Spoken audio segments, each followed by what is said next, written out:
Welcome to this tutorial for troubleshooting the iPad. We're going to go through a couple of potential issues you may have with your iPad. One is within the applications themselves, becoming unresponsive or slow, and the other is general iPad usage, where the iPad becomes unresponsive or slow.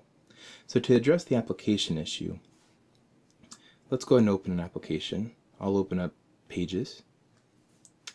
Now when I hit this home screen button and I go back to the home screen, you think that it closed the application, but in fact it just put it in a standby state in the background of the iPad.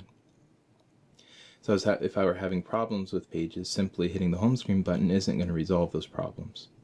So what I have to do is double hit the home screen button on the right side here. Hit it twice, and now I have a new screen at the bottom showing me all the applications that are running in the background of the iPad. I can flip through them like this. If I hold down on one of them, click it and hold it down, they all start wobbling with a minus sign. What that will allow me to do is close down any of these applications that are running in the background. So I'm going to go ahead and close Pages. And I could go ahead and close any of these applications right now. When I'm done, I can hit the home screen button again, they stop wobbling, and I hit it again and I'm back to the original screen that I was at.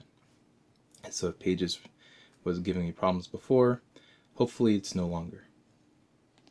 The other potential issue you may run into is general iPad usage. It may become slow or unresponsive. I'm going to go ahead and show you a button, this power button. Normally you hit that and that allows you to shut down the iPad. But the iPad is actually not shutting down when you hit that button. It also just goes into a standby state. So go like that. When I turn it back on, my super secret password, it's in the same state that it was in before. So if I was having issues before, I'm probably going to continue to have issues.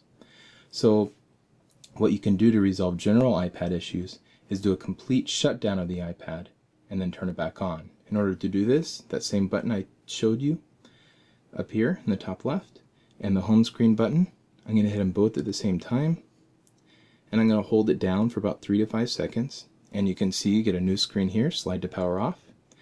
I'm going to go ahead and do that, and that's going to shut down the iPad 100%. It's not going to use any power, it's not going to be in standby state, there are going to be no running applications in the background, it's going to be completely off. And so that should resolve 90% of the issues that you may be having with your iPad. When it goes completely off, you will be able to tell, and then you can hit this power button again. You hold it down for 2 to 3 seconds and it comes back on, and you can see the little Apple logo. Hopefully these steps were helpful, and that concludes this session.